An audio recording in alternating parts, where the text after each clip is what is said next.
Bonjour à tous et bienvenue sur Novita TV. Un immense merci à nos abonnés loyaux pour leur soutien constant. Si c'est votre première fois ici, nous sommes ravis de vous accueillir. N'oubliez pas de vous abonner et d'activer les notifications pour ne rien rater de nos nouvelles vidéos.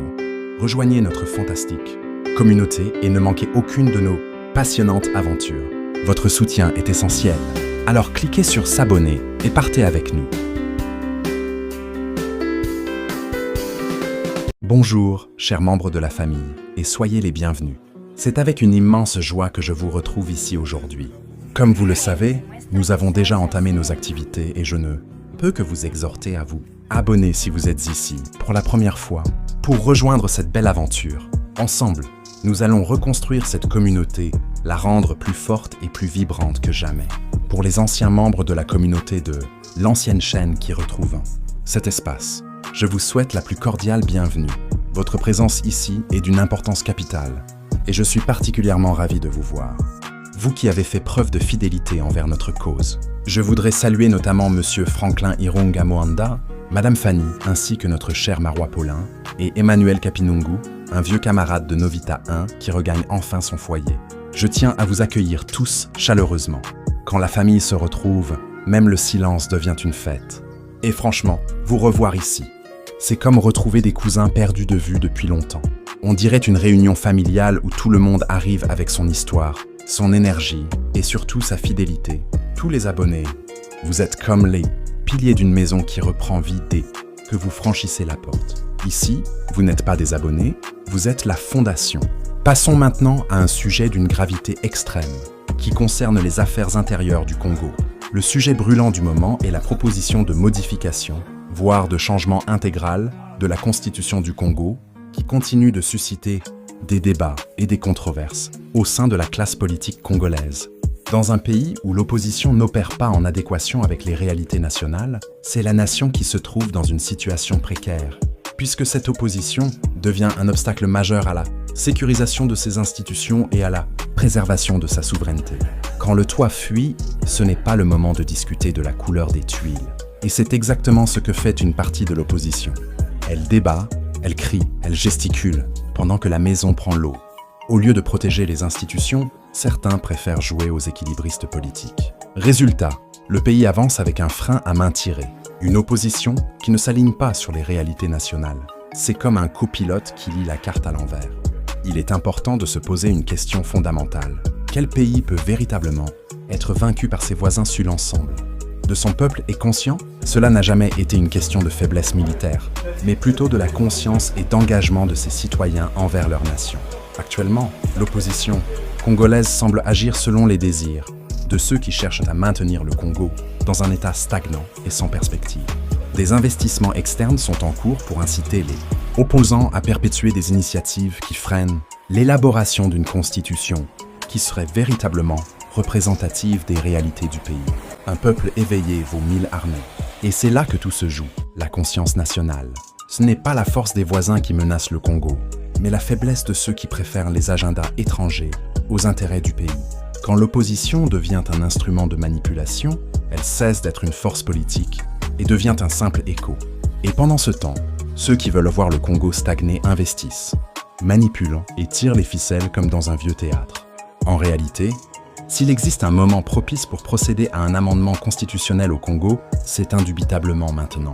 Les détracteurs de cette révision constitutionnelle semblent adhérer à l'idée que toute modification ne devrait se faire que lorsqu'ils seront eux-mêmes au pouvoir et non dans le contexte actuel. Si l'on cherche à paralyser l'initiative de la modification de la Constitution simplement parce que c'est le président Tshisekedi qui occupe actuellement le pouvoir, alors sous quel régime cette constitution sera-t-elle finalement amendée? Sous celui d'un opposant qui souhaite devenir président ou d'autre? Celui qui refuse de réparer la maison aujourd'hui dormira sous la pluie demain. Et c'est exactement ce que certains opposants ne veulent pas comprendre. Ils veulent une nouvelle constitution, mais seulement quand ils seront assis sur le fauteuil présidentiel. C'est comme refuser de balayer la cour parce que ce n'est pas encore son tour. Le Congo n'a pas besoin d'un calendrier politique. Il a besoin d'une constitution solide, écrite pour le pays, pas pour un individu. Si aujourd'hui, on refuse toute modification constitutionnelle tant que Tshisekedi est en position de pouvoir, alors qui peut véritablement Garantir que ceux qui souhaitent que cela soit fait sous leur pouvoir ne seraient pas demain confrontés à une opposition qui pourrait également rejeter les amendements lorsqu'un autre président serait à la tête de l'État.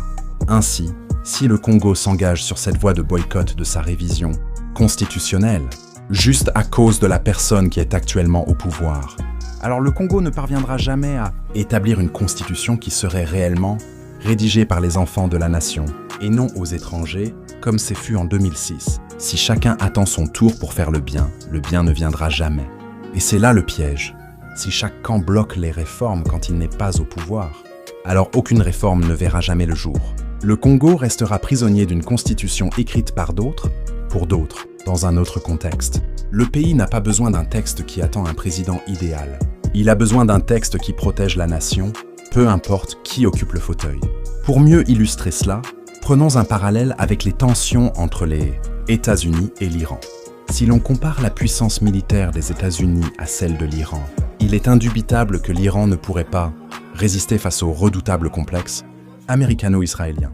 Cependant, l'Iran parvient aujourd'hui à contenir cette puissance militaire précisément parce que son peuple refuse toute ingérence extérieure et se montre solidaire de ses autorités. C'est pourquoi les États-Unis et les Israéliens éprouvent des difficultés à pousser l'Iran à craquer. Quand la maison est unie, même le vent hésite à souffler. Et c'est exactement ce que l'Iran démontre. Ce n'est pas la taille de l'armée qui fait la résistance, mais la cohésion du peuple. Les grandes puissances peuvent avoir des avions furtifs, des missiles intelligents et des satellites qui voient même les fourmis marcher. Mais face à un peuple soudé, tout ça devient un simple décor. L'unité, c'est le bouclier que même les bombes ne peuvent pas fissurer.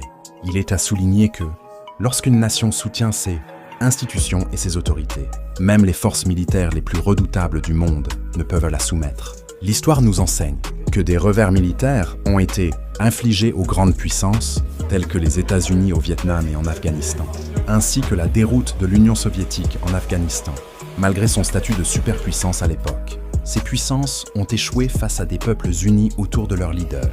C'est qui fait la force d'une nation. Un peuple divisé tombe, un peuple uni déplace les montagnes. Et l'histoire le prouve. Ce ne sont pas les armes qui gagnent les guerres, mais la détermination collective. Les superpuissances ont appris à leurs dépens qu'un peuple qui refuse de plier devient un mur, infranchissable. C'est comme essayer de pousser un rocher avec une plume, impressionnant sur le papier, inutile dans la réalité. Aujourd'hui, le pouvoir en place, au Congo, ne fait l'objet d'aucun mépris, de la part de la population.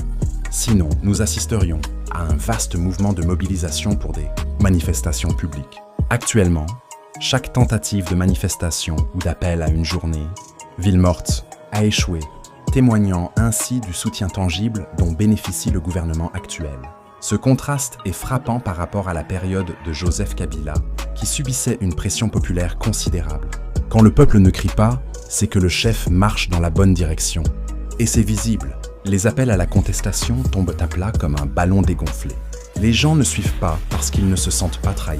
Le contraste avec l'époque précédente est tellement fort qu'on dirait deux pays différents. Quand un gouvernement tient debout sans béquille, c'est que la population n'a pas envie de le pousser. À l'heure actuelle, où le Congo est menacé par des pays voisins, tels que le Rwanda et d'autres, c'est ne pas à cause d'une supériorité militaire de ces pays, mais en raison de la trahison de certains individus à l'intérieur du pays, facilitant ainsi la domination extérieure. Ces forces étrangères exploitent la situation pour provoquer le désordre. C'est ce qui est aux antipodes des nations qui ont triomphé face aux grandes puissances militaires. Un peuple uni est invaincu. La termitière ne s'effondre jamais à cause du vent, mais à cause des termites de l'intérieur. Et c'est là tout le problème. Ce ne sont pas les voisins qui sont trop forts. Ce sont les traîtres qui ouvrent la porte. Les nations qui résistent aux géants le font parce qu'elles ferment leurs rangs. Le Congo, lui, a dû affronter des ennemis extérieurs, mais surtout des poignards intérieurs. Quand les fissures viennent de l'intérieur, même un mur solide peut tomber. Les opposants semblent souvent confondre la défense de la souveraineté nationale avec la quête de pouvoir. Ils sont souvent motivés par des intérêts personnels plutôt que par le bien-être collectif. Cependant, les avancées positives réalisées sous la présidence de Tshisekedi sont indéniables et méritent d'être reconnues. Un homme tel que Paul Kagame, jadis très influent, par le passé sur la scène diplomatique internationale, voit aujourd'hui son ombre devenir de plus en plus courte face au regain de prestige du président Tshisekedi, qui a su clarifier la véritable nature de Kagame aux yeux du monde. Ça, c'est une victoire significative. Quand le soleil se lève, les ombres des faux géants disparaissent. Et c'est ce qui se passe. Plus Tshisekedi gagne en crédibilité, plus l'aura de Kagame se rétrécit. Les opposants, eux, confondent souvent patriotisme et ambition personnelle. C'est comme quelqu'un qui confond un miroir avec une fenêtre. Pendant ce temps, la diplomatie congolaise reprend de la hauteur et les masques tombent un par un. Le monde commence à voir clair et ça change tout. Affirmer qu'il existe actuellement une personne capable d'endosser le même rôle que celui joué par Tshisekedi pour nuire aux ambitions de Kagame semble peu irréaliste, car il n'existe pas encore un homme fiable à défier Kagame comme l'a fait Tshisekedi. Chaque jour qui passe, la position de Kagame s'affaiblit, tant au niveau interne qu'en raison des répercussions des sanctions américaines qui commencent à faire leur effet au Rwanda. Quand un arbre tombe, on voit enfin qui tenait vraiment la forêt. Et dans cette histoire, Tshisekedi a tenu la forêt comme un baobab, pendant que d'autres leaders tremblaient dès que Kigali éternuait, lui avançait comme quelqu'un qui a déjà payé son loyer pour toute l'année. Aujourd'hui, Kagame regarde autour de lui et réalise que personne ne se lève pour le défendre. Même ses propres ombres commencent à prendre des congés maladie. Sa chute n'est plus une hypothèse, c'est un calendrier bien établi. Le Congo, jour après jour, progresse de manière significative dans la réorganisation de son armée. Préparez-vous à reconnaître que le Congo est conscient de la nécessité d'une armée républicaine capable de préserver sa dignité face aux humiliations subies au cours des dernières années. Vous pouvez aujourd'hui constater les améliorations notables au niveau de l'équipement de l'armée congolaise. Actuellement, une situation sans précédent. Ainsi, le Congo se prépare non seulement à sécuriser ses frontières, mais également à dissuader toute incursion de la part de ses voisins. Quand le guerrier aiguise sa lance, même les vautours deviennent prudents. Et là, le Congo n'a pas seulement aiguisé sa lance, il a changé la lance, le bouclier, les bottes et même la manière de marcher. Les voisins qui avaient l'habitude de tester les limites regardent maintenant la frontière comme un chien. Regarde une clôture électrique. L'armée congolaise n'est plus dans la phase « on subit ». Elle est dans la phase « essayer seulement ». Et ça change tout. Les mêmes opposants qui se sont acharnés à déposer des plaintes devant la Cour de cassation contre Tshisekedi sont également ceux qui les ont ensuite retirées, prouvant ainsi qu'ils n'ont pas la moindre certitude quant à leurs actions.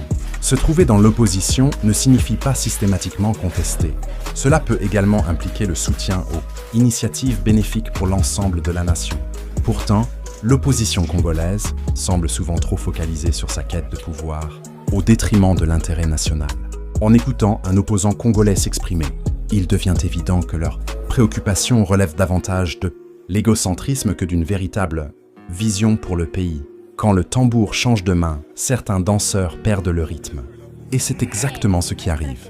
Une opposition qui dépose des plaintes le matin et les retire l'après-midi. C'est comme un chauffeur qui ne sait pas s'il doit tourner à gauche ou à droite. Résultat, tout le monde descend du véhicule. Au lieu de proposer, ils s'opposent par réflexe, comme si contredire était un métier.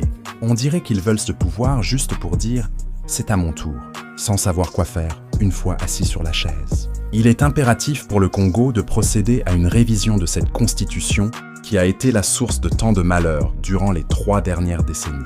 Qui peut prédire si le futur président, succédant à Tshisekedi, ne sera pas un allié indéfectible de Kagame et d'autres autorités de la région? C'est un point sur lequel le peuple congolais doit faire preuve de vigilance. Si un président semblable à Joseph, Kabila devait à nouveau émerger, le Congo plongerait dans l'incertitude, rendant toute résilience extrêmement difficile. Celui qui a été mordu par un serpent se méfie même d'une corde. Et le Congo a été mordu plus d'une fois. Alors oui, la vigilance n'est pas un luxe, c'est une obligation nationale. Une constitution mal ficelée, c'est comme une porte sans verrou. N'importe qui peut entrer, même ceux qu'on ne veut plus jamais revoir. Le pays ne peut plus se permettre un président qui joue au double jeu. Une seule erreur, et c'est toute la maison qui brûle à nouveau. À la lumière des difficultés auxquelles sont confrontés Paul Kagame et ses collaborateurs à l'intérieur du Congo, suite à leur perte de contrôle des institutions, congolaises telles que l'armée et sa classe politique. Croyez-moi, s'ils parviennent à placer un allié à la présidence du Congo, le pays sera confronté à des défis d'une ampleur telle qu'il aura du mal à s'en remettre. Ces infiltrés, s'ils retrouvèrent le contrôle du Congo, comme ils l'avaient il y a quelques années. Croyez-moi, ils ne reproduiraient jamais les erreurs qu'ils ont commises récemment et la situation deviendrait alors intenable. Quand le voleur revient une deuxième fois, il ne laisse même plus les murs. Il ramène même les photos. Et c'est exactement ce qui se passerait. Si ces infiltrés reprenaient le contrôle, ils ne viendraient pas pour discuter. Ils viendraient pour verrouiller, cimenter, sceller, et cette fois, sans laisser la moindre ouverture. Le Congo ne peut plus jouer avec ce genre de feu. Une seule infiltration au sommet, et tout le pays se retrouverait en train d'éteindre des incendies dans toutes les directions.